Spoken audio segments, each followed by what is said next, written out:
Well, hello there, my friends. It is a wonderful day, and I hope you're having a great time, whatever you're doing right now. I wonder, as we think about today's new story, have you ever been out and you see somebody and you think, wow, that person's not like me. That person's a little bit different in some way. Have you ever seen something or been a part of a situation where maybe other people are teasing somebody for being different? Or children or other adults are making fun of somebody who's not the same? That happens too much, and I bet it hurts. I know it hurts. Today's story is a little bit about that. It's a wonderful book that's called The Prince Who Was Just Himself. And it's written by someone whose name is Silke Schnee. And the pictures were made by someone whose name is Heike Sistig. These are friends who live in Germany, but they wrote the story for us of the prince who was just himself. And there he is. Once upon a time, there lived a king and a queen who had two sons, Prince Luke and Prince Jonas. Luke was big, Jonas was little. "Two children are just not enough for me," said the queen to the king one day. "I wish we had more children. Children are simply wonderful."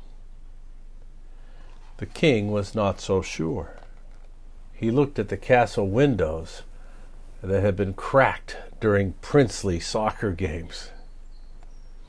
He remembered the prince's howls of protest when they didn't want to go to bed in the evening.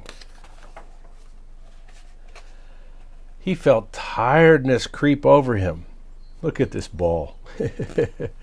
Right on the statue.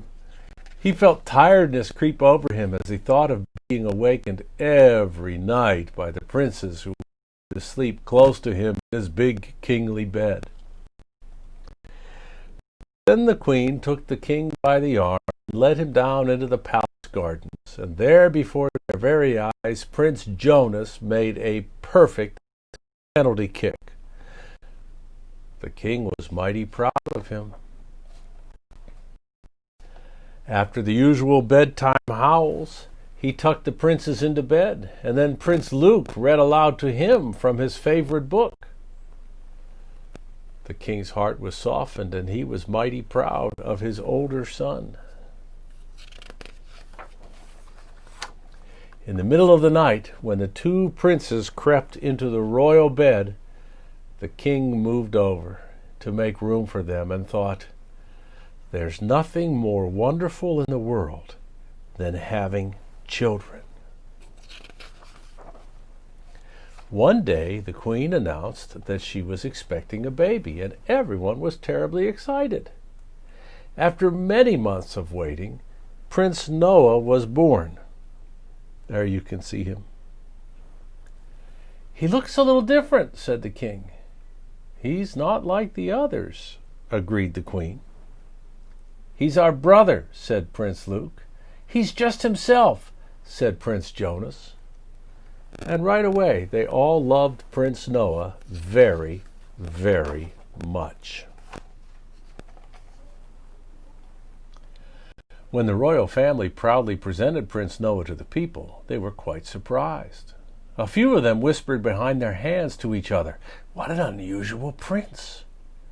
Some began to laugh, while others were downright mean and shouted, "He's not one of us." Well, the prince who was just himself only smiled at them and was happy to be out in the sun. He did everything very slowly, just like someone who takes his time doing something he loves because he wants to enjoy every minute of it. He crawled unhurriedly across the royal lawn, stopping to look carefully at every daisy he came across. He listened quietly and thoughtfully whenever the queen sang to him, and he never interrupted her. He was not very good at running and jumping, but it didn't matter because he was never in a hurry anyhow. He liked being wherever he was and was not worried about where he would go next. He hardly ever used words or sentences, yet people understood him just as well. One day, a great storm arose, and the sun was darkened. The terrible knight Scarface wanted to attack the kingdom. The royal family and all the people of the land were terrified, but the princes knew that they had to protect their kingdom, and so the three of them saddled their horses and rode to the battlefield. The great knight Scarface looked wicked and powerful. He sat bolt upright upon his horse and raised his sword above his head. His mighty army was assembled behind him, waiting only for him to give the signal to attack by letting his sword come crashing down. All the warriors held their breath. Only the storm wind blew in gusts that made their armor creak and rattle. Scarface braced himself against the gusts and angrily raised his head still higher so that he would look even bigger and fiercer. The wind made his eyes water, and tears ran down his cheeks in little streams. At this, the prince, who was just himself, cocked his head and looked intently at the knight. Suddenly, without saying a word, as was his custom, he spurred on his horse and rode directly towards Scarface, stopping only when he was right in front of him. Then Prince Noah stretched out his little hand and touched the scar on the knight's cheek. Looking deeply into his tear-filled eyes, he asked in a soft, caring voice, "Does it hurt?"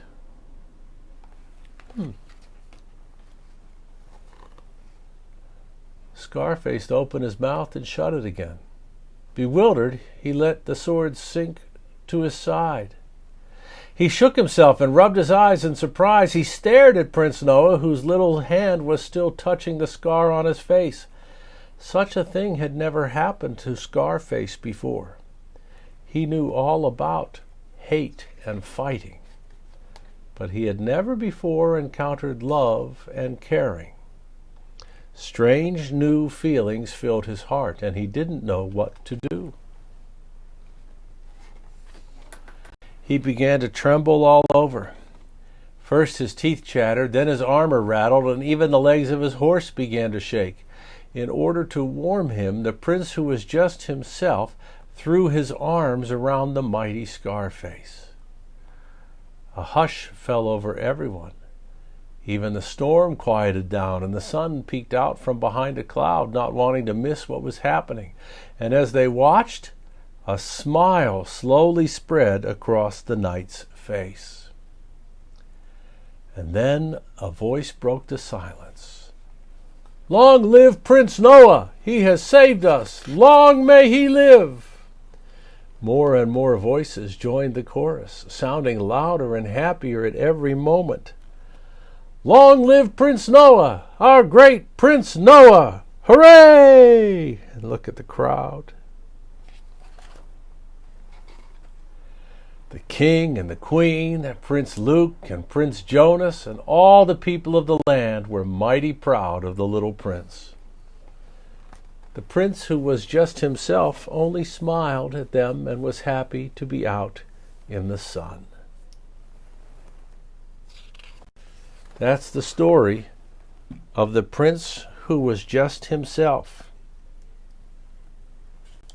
I like that story a lot. It talks about the power of love, about the way that we don't always need to be afraid of people who are different, or ashamed when maybe we feel like we're the ones who are different. You're special the way that you are.